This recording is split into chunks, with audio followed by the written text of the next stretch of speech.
Hey guys, so today I am starting out with two index cards. They are just plain, they don't have any gesso or anything on them.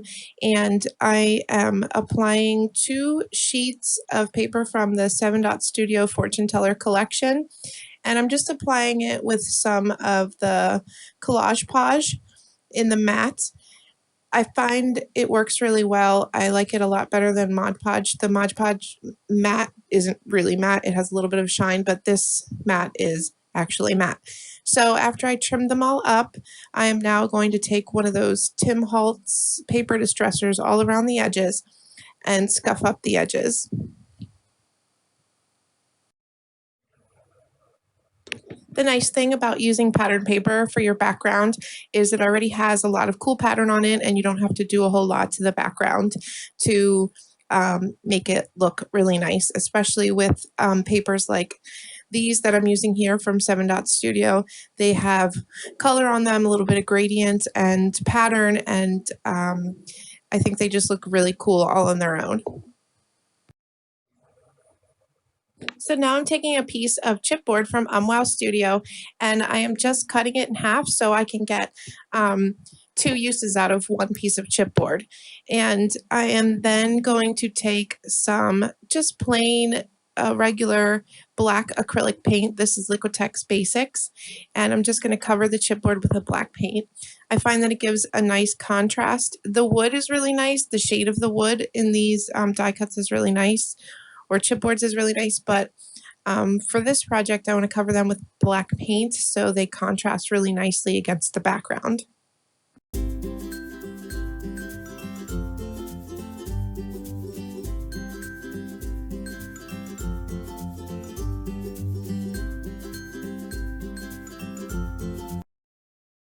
Okay, so now I am taking a stamp positioner from Inkadinkado. I always have a really hard time stamping straight, no matter what kind of stamp I'm using, whether it's a cling mount like I'm using here or a wood block stamp. I don't know what it is. I'm just really bad at getting things straight. And another problem, the stamps that I mostly get from Viva Las Vegas Stamps, they come on a sheet of rubber and I trim them and mount them on the cling sheet myself. So sometimes I don't cut the bottom straight, so it's really hard to get a straight line. But so that's the nice thing about the stamp positioner. You just stamp it on that piece of acetate and then you can line it up perfectly.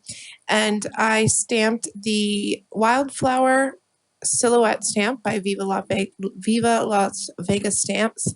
And then I'm going in with a little bit of archival ink and watering can and the mesh texture background, also by VLVS. And now I'm going in with the Flock of Geese stamp, also by VLVS, and stamping that, also using my stamp positioner so I can get them exactly where I want them to be. This actually comes as one stamp with the 5 birds, but I cut 2 of the birds from the top off, and I just like that better. That way I can position them just the way I want them rather than always having to have them in the arrangement of the stamp. And that's the nice thing about the VLVS stamps, that they come you can get them on sheets of rubber and you can, you know, trim them. Even if you get them cling mounted, you could trim them like that.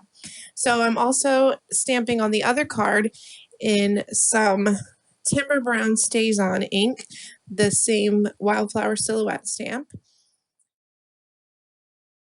And I'm also taking my Moon Phases stamp from Viva Las Vegas Stamps, and I'm just masking off some of the other moons that are on it, just so I can get the full moon stamped on there. And I'm just using, I think I used the Timber Brown and not black. Yeah, I used the Timber Brown on that.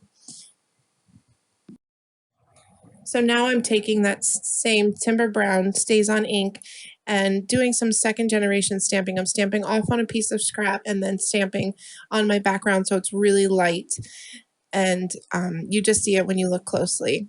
So I'm going to arrange things how I think I want them on my cards. Sometimes this is the part that takes me the longest. I fiddle around until I'm happy with the way they look. Now I'm taking some warm gray and some vintage mint silks acrylic glazes and coloring a scrap of paper so that I can stamp some butterflies on them. I'm also adding some of the teal zircon silks acrylic glaze to it. The vintage mint was a little too light for me.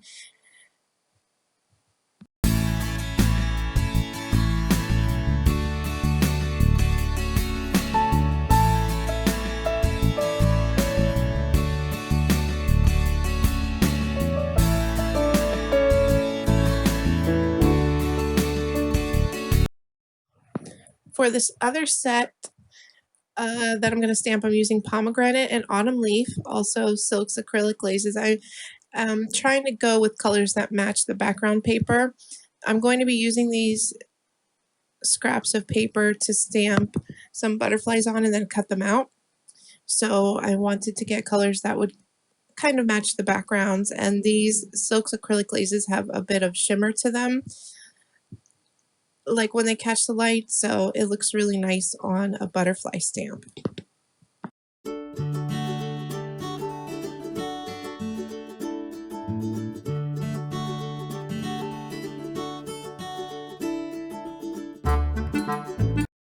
Okay, so now I'm taking my butterfly specimen stamp from VLVS, and I'm using some of the new Tim Holtz archival ink in black soot. It's a really nice dark black, and I really like it a lot. I got this little ink pad in like a kit, and I'm looking forward to buy it in like a regular pad, but I haven't been able to find it on its own. So I really like that ink so far.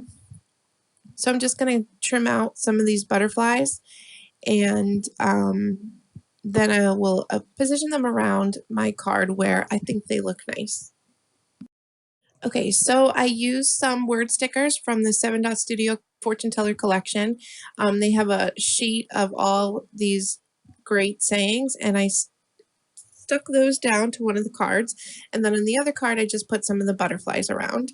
And that completes my cards for today. I hope you enjoyed them, and hope you'll check out the description box below to see all the links to the Viva Las Vegas stamps that I used.